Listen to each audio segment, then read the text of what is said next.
कार्यक्रम के प्रायोजक हैं श्री मदन भाई रेखाबेन हुमड़, रूपेन प्राची हुमड़, अनगवीर आर्शवीर हुमड़, रिक्ता विशाल सेठी, आरिका अर्जुन सेठी। दिगंबर की पहचान सिर्फ और सिर्फ दिगंबर मुद्रा से होती है। और आपके मंदिर के सामने यदि लिखा है दिगंबर जैन मंदिर, तो उसके सच्चे अधिकारी हम दिगंबर साधु संत ही हैं, क्योंकि जो मुद्रा मंदिर के भीतर विराजमान है उसी मुद्रा को धारण करके हम नगर नगर डगर डगर घूम रहे हैं और भगवान महावीर स्वामी के दिगंबरत्व को जन जन तक पहुंचा रहे हैं। तो महाराज श्री ने अपनी बात यहाँ पर रखी है। हम लोग अपनी बात इसलिए रखते हैं ताकि लोग इस विषय पर सोचने के लिए मजबूर हों। नगर में जब भी किसी मंदिर का निर्माण हो और आप वहाँ पर अपना 1 रुपया भी दान कर रहे हो, तो दान देने से पहले लेने वाले से कहना ये तुम मेरा दान स्वीकार करो, लेकिन मैं दान उसी बात पर दूंगा जब ये मंदिर के द्वार सभी दिगंबर साधुओं के लिए खुले रहेंगे। तब जाकर के आपका दान सफल हुआ है, आप ये मान करके चलना, तब जाकर के। नहीं कोई बात नहीं, वो जरूरी है आपके संग में उनकी माता जी बनी थी और भावनी जी ऐसा नहीं आए, तो ऐसा हो सकता है कि महाराज जी आप विराजमान भाई क्या, तो वहाँ पर करिए। मुझे ऐसा लगता है कि वर्तमान में इन सब बातों पर श्रावकों को सोचना चाहिए। आँख मूंद करके कुछ मत करो। जब लोगों ने आँख मूंद करके अपने मंदिर के नियम बनाए हैं, तो आप आँख खोल करके तो दान प्रारंभ कर दो, अपने आप मंदिर के द्वार सबके लिए खुल जाएंगे। ऐसा मेरा अपना व्यक्तिगत सोच है, क्योंकि हमें इस श्रमण परंपरा को अंतिम मुनि वीरांगद तक लेकर के चलना है। और ये परंपरा वीरांगद मुनि तक तभी चल सकती है जब प्रत्येक मंदिर के द्वार, प्रत्येक धर्मशाला के द्वार, प्रत्येक संत निवास के द्वार प्रत्येक पिच्छी कमंडल धारी के लिए खुले हों। तो हम यह मान करके चलेंगे कि पंचम काल के अंतिम समय तक यह मुद्रा हमें दिखाई देगी। हमारी पीढ़ी दर पीढ़ी दर पीढ़ी दर जो वंशावली चलेगी, सभी को दिगंबर मुद्रा के दर्शन सुलभ हो सकेंगे। साथियों, साधु संत समाज के समक्ष बात बात में अपनी अंतर वेदना को भी प्रकट कर देते। और मैं दुखी हूं इसलिए नहीं, मेरा तो इतना पुण्य है कि कदम आगे बढ़ते हैं उससे पहले 4 समाज श्रीफल लेकर के खड़ी हो जाती है। लेकिन हम लोग उन लोगों के लिए व्यथित होते हैं जिन लोगों को सोचना पड़ता है कि साल का चातुर्मास कहाँ करें। जहाँ पर ठहरे हुए हैं वहाँ के लोग अब सोच रहे हैं कि महाराज श्री कब विहार करें। तो ऐसी यदि स्थिति बने तो उस समय के लिए आचार्य प्रज्ञा सागर, आचार्य सुंदर सागर का अंतर मन व्यथित होकर के अपनी अंतर वेदना को समाज के सामने प्रकट करता है और कहता है कि सभी साधुओं के साथ समान व्यवहार हो, समान बर्ताव हो, बराबर तरीके से कोई भी साधु हमारे नगर में आए और खबर मिले तो समाज का प्रत्येक व्यक्ति कहे कि हमारा सौभाग्य है कि आज दिगंबर मुद्रा हमारे मंदिर में पधार रही है, हमें तो धर्म लाभ मिलेगा ही, और आज हमारा मंदिर हकीकत में दिगंबर जैन मंदिर कहलाएगा। क्या कहलाएगा? क्योंकि हमने मंदिर में भानु जी को प्रवेश करते हुए देखा तो लगा कि कोई श्वेतांबर आ गया, हमने पलाश को देखा तो लगा कोई नीलांबर आ गया, हमने विकास को देखा तो लगा कोई रक्तांबर आ गया, हमने बसंत को देखा तो लगा कोई पीतांबर आ गया, लेकिन कोई किसी को देख करके ये नहीं लगा कि कोई दिगंबर आ गया। लेकिन जब किसी दिगंबर मुनि ने प्रवेश किया तब लगा कि कोई दिगंबर आ गया, क्योंकि आप तो रंग बिरंगे वस्त्रों से युक्त होकर के भगवान के समक्ष खड़े होते हैं। सिर्फ हम हैं जो भगवान के मंदिर में हों या मंदिर के बाहर हों, भीतर जाते हैं तो मंदिर दिगंबर मंदिर होता है और बाहर आते हैं तो भगवान महावीर की दिगंबर मुद्रा जन जन तक पहुंचती है और कहते हैं कि ये दिगंबर साधु है। क्या है? तुम्हें देख कर के कोई नहीं कह सकता तुम दिगंबर श्रावक हो। कह सकता है क्या? नहीं कह सकता। महाराज श्री अभी कह रहे थे सबकी अपनी पहचान है, हमारी कोई पहचान है क्या? हमारी सूरत से, हमारी शकल से, हमारी चोटी से, हमारे तिलक से, हमारी दाढ़ी से, हमारे गले में पड़े पेंडल से, हमारे हाथ में बंधे हुए धागे से, हमारे द्वारा पहने गए कपड़े से, किसी से तो तुम कहीं से दिखाई दो कि दिगंबर हो। दिखोगे क्या? बताओ।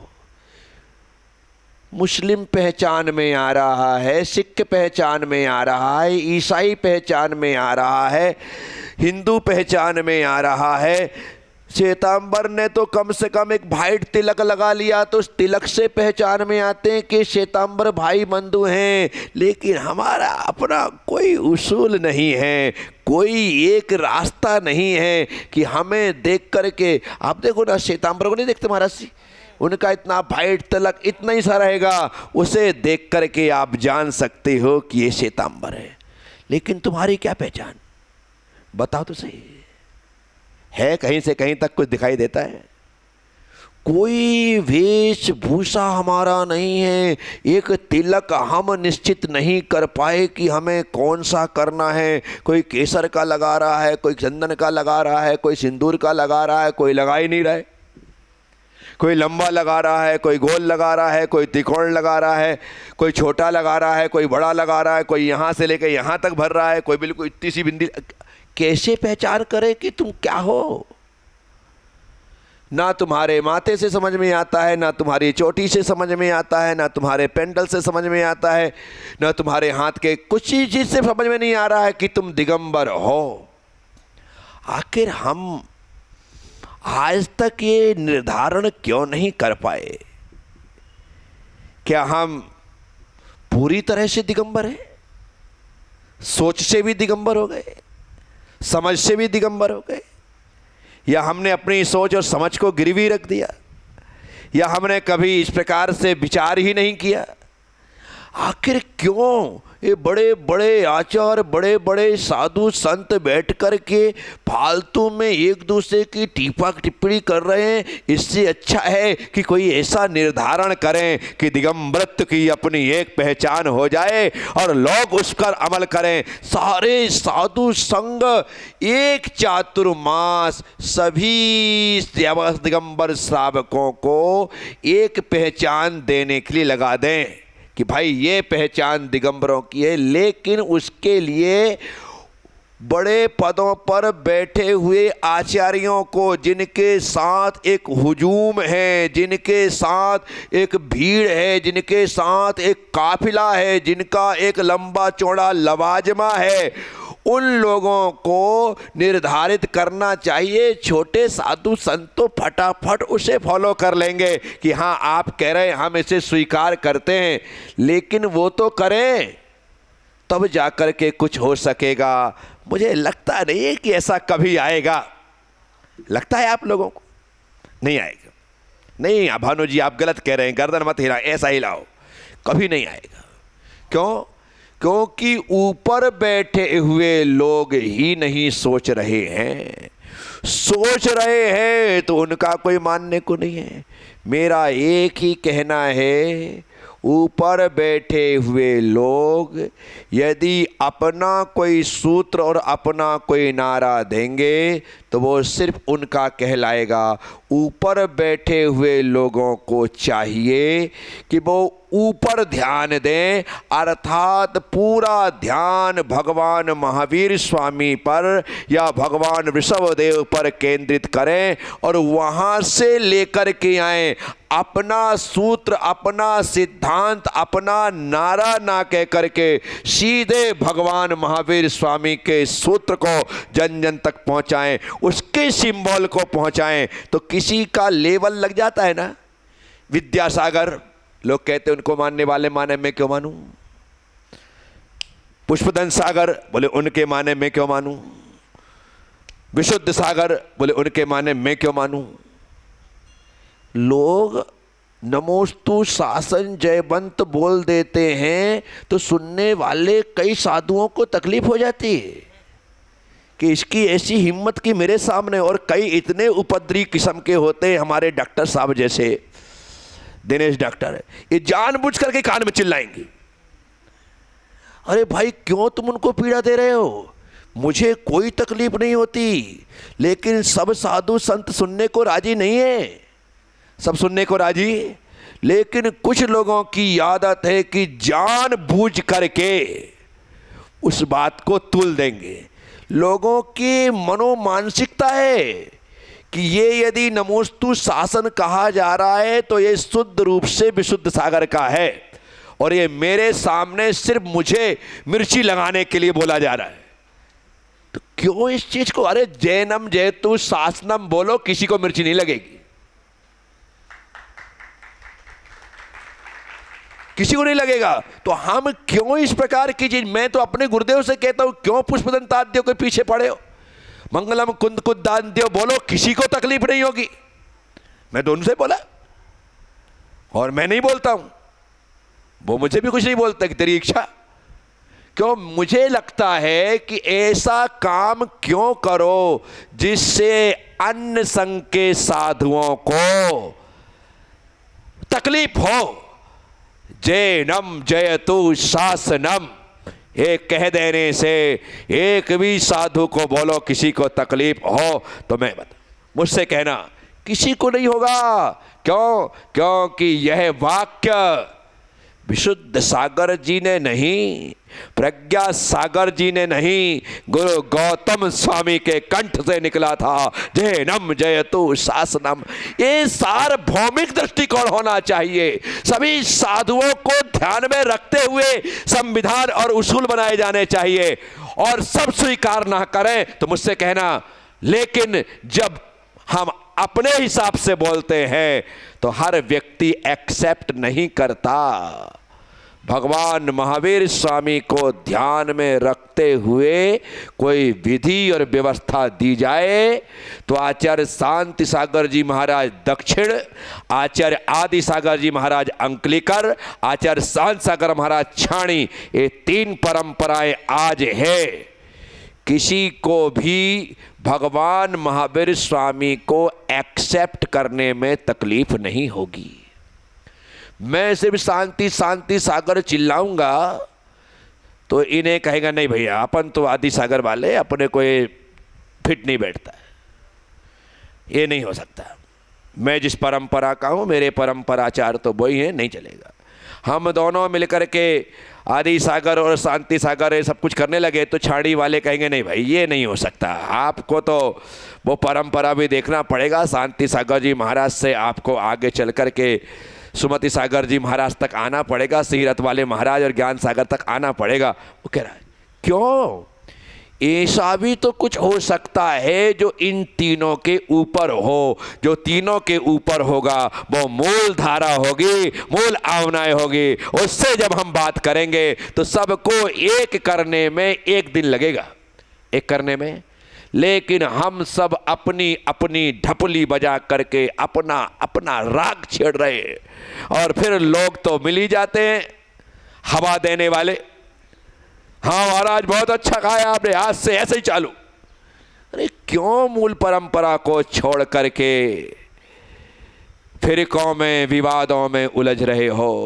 खुला खुला बोलता हूं, और इसलिए बोलता हूं, अच्छा लगे ताली दो, बुरा लगे गाली दो, लेकिन जिंदा होने का सबूत दो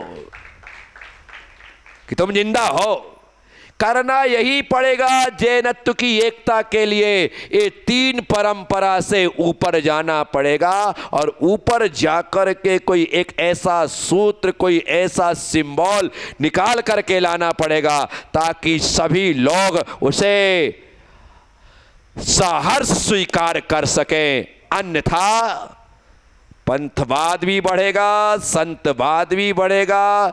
व्यक्तिगत रूप से सब लोग साधु संतों से जुड़ जुड़ करके बस उनके पीछे ही घूमते नजर आएंगे। बाकी साधु संतों के साथ कोई आना जाना पसंद नहीं करेगा। ये हमारे संतोष पंडित जी बैठे, क्या कोई भी साधु संत आते सबका चौका लगाते? बहुत गलत आदमी है। इनको तो नियम लेना चाहिए कि जो हमारे साधु संतों का चौका लगाएगा तो हम भी तुम्हारे साधु संतों के चौका लगाएंगे, अन्यथा नहीं लगाएंगे। क्या वो तो मालबूत वही तो कर रहे हैं, अपन वही कर रहे हैं। समाज को जोड़ने का तरीका क्या है? हर समय हम तो पूरी तरह से प्राणपण से तैयार हैं, बाकी लोग क्यों नहीं हैं? बाकी लोग क्यों नहीं? वो लोग ऐसा क्यों कर रहे हैं कि हमारे महाराज और हमारा संग आएगा तो ही हम करेंगे, और हम लोग इतने उदारवादी हैं कि कोई भी आए हम सबको स्वीकार कर रहे हैं। ऐसी भावना सब में पैदा कब होगी? कब होगी? है? गांधी जी के कहने से हमने देश का बंटवारा होने के बाद भी कहा कि जो हिंदुस्तान में रहना चाहे वो आराम से रहे, लेकिन जिन्ना जी ने ऐसा नहीं कहा कि जो लोग हिंदू हैं वो पाकिस्तान छोड़ करके जाएं। आज वहाँ पर जितने हिंदू थे आज वहाँ पर 1% बचे, और आज हमारे यहाँ पर उदारता रही कि उनकी संख्या 33 करोड़ से ज़्यादा हो गई। इस कार्यक्रम के प्रायोजक हैं श्री मदन भाई रेखाबेन हुमड़, रूपेन प्राची हुमड़, अनगवीर आर्शवीर हुमड़, रिक्ता विशाल सेठी, आरिका अर्जुन सेठी।